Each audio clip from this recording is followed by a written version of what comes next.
Good morning. I am here today to talk about leaving an abusive relationship. Um, that is, leaving an abusive relationship now, or if you believe that you may be planning to leave that relationship in the future. I worked in law enforcement, specifically in domestic violence, for 10 years. I now own and operate my own private investigation business out in Clackamas County, and I am seeing a lot of calls, a lot of information out there with folks who are in some really dangerous, abusive situations and don't know how to leave.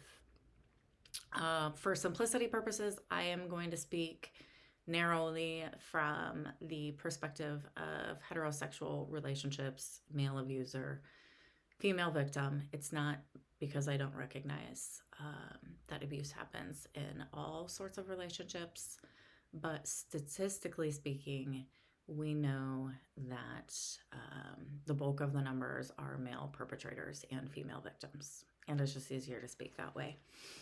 A caveat to anything that I say here is end every sentence that I make in your head with "if it's safe." I don't want you doing anything that further jeopardizes an already unsafe situation. So don't follow my tricks just because I say to. Make sure it's safe. That said, let's talk about some things that you can do as you start to plan.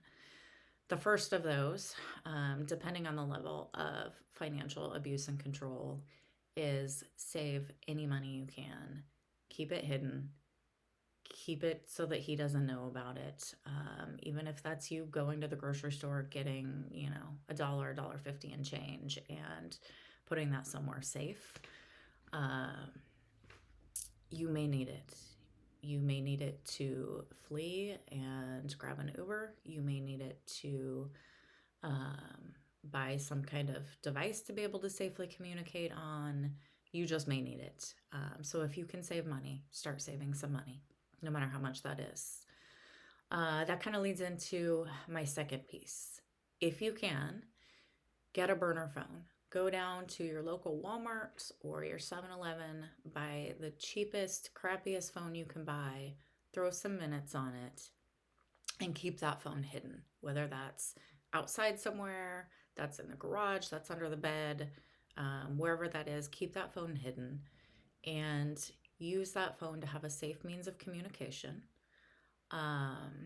That phone should not be tied to anything. It should not be linked to your primary phone number. It should not be registered with your name. It should not be linked to your email. Register that if you're going to in some BS name that he's never going to find. And most importantly, if you're dealing with someone who is at all IT savvy, and he monitors much of your activity, keep it off Wi-Fi. Don't ever link that phone to Wi-Fi because it can show up as a device on there. What are you going to use that phone for? You're going to use it to document everything that you can, and then to give that evidence to someone you trust. Screenshot threats or abusive text messages. Get an audio recording if you can. If you have injuries, take photos of those injuries. And what I recommend doing is finding a safe person. Find someone that you can talk to this about, that you can trust, whether that's family or a sibling or a coworker, a member of your church. Find someone that you can send that information to and ask them to hold on to it for you, and then delete it. After you've sent it and it's in safekeeping, delete it, get rid of it. We very much exist in a world within the judicial system of, if there's no evidence, it didn't happen. It just didn't happen. It's particularly important if you share custody with your abuser and you think at any point down the road there's going to be a custody battle. You want all of this. You want to be able to use all of this.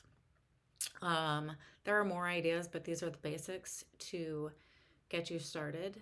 Please find someone you trust, and feel free to reach out if you need consultation or assistance.